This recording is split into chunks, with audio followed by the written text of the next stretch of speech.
Okay.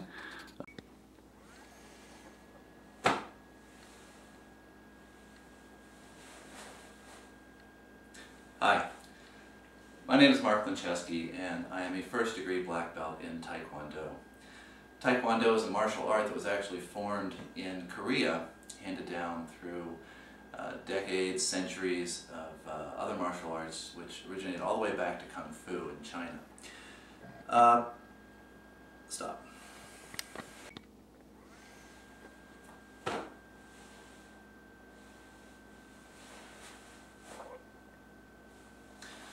Hi, my name is Marc Lyncheski and I am a first-degree black belt in TaeKwonDo.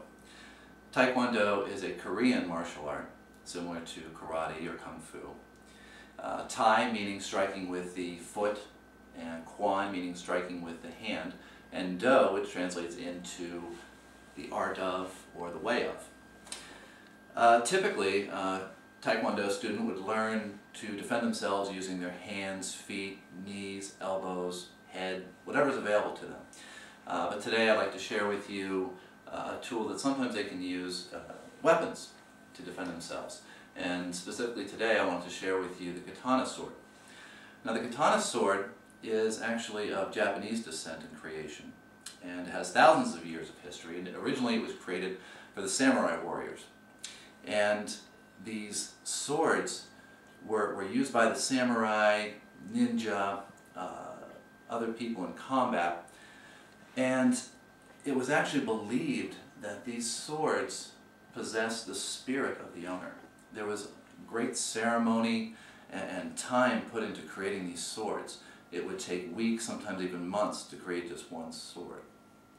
And the Japanese were famous for their steel forging techniques. The steel was actually folded over thousands of times to create an infinite number of layers in the steel, which created a steel that was so strong and so powerful that it rivaled any other steel in any country around the world at the time, and even today for the most part. But it was also flexible. Now, the katana sword, because it was so sharp, they would do all sorts of ways to test to see how sharp it was, make sure it was battle ready.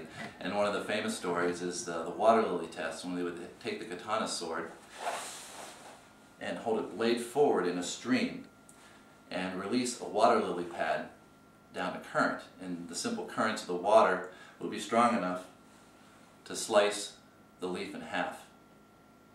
And if that worked, then the blade was strong enough and sharp enough to go into battle. So today I wanted to share with you the 9 basic strikes and parallel blocks with the katana sword. And first I'd like to demonstrate the basic holding technique of the sword.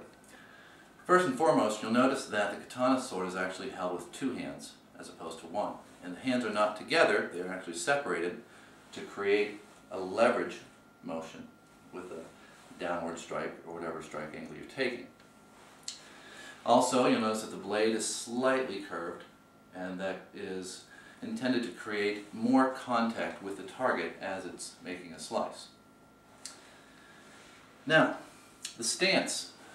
There are several different stances, but for the basic stances, the front stance, left foot bent to almost a 90-degree angle, not quite, and the right foot is back with a straight back leg. And this is a powerful front stance. Other stances: horseshoe stance, a T stance,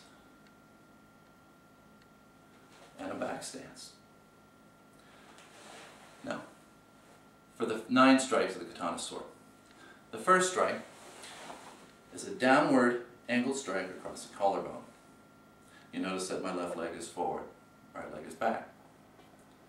Second strike, similar strike, just mirrored to the other side, and legs are switched. Down across the collarbone again. Number 3 is a horizontal strike across the body. 4, same one, other side, horizontal. 5 is an upward strike, angled across the body. 6, the other side, stepping forward. 7 is a downward vertical strike, very powerful strike. 8 is an upward vertical strike. And 9, the final strike, is a thrust, a forward thrust. Sometimes it can be done with an open hand to the pommel or closed two-handed. Now typically, every strike has a parallel defense to it as well. For example, the number 1 strike is typically blocked with a number 1 block, in which the opposite leg is forward, elbow is up, the sword is about a 45-degree angle. And the reason that it's the opposite leg is that the block is intended to absorb the hit, and then the defender would step forward with the next strike. So, to demonstrate, block, step, strike. There is a right-handed side, left-handed side block. There is a side body block. You always want to be able to see your opponent. Opposite side. There is a down block. Another down block. If the strike is coming from up ahead with an overhead strike like this, a couple ways to block it include just a simple straightforward block like this, and when the blade absorbs the block, it's angled off to release their blade and to step forward with a nice clean strike afterwards. Another way to block the straight down strike is the backwards twisting block like this, which then allows you to finish with a thrust.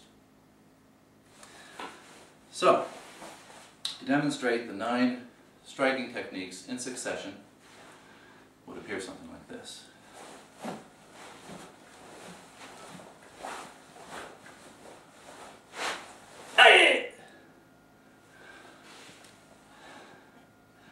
And afterwards, typically they would ceremonially flick the blade or shake the blade, get anything off the blade, and then return it to their belt and finish with a bow. Thank you. I hope you enjoyed the 9 techniques of the katana sword. Have a good day.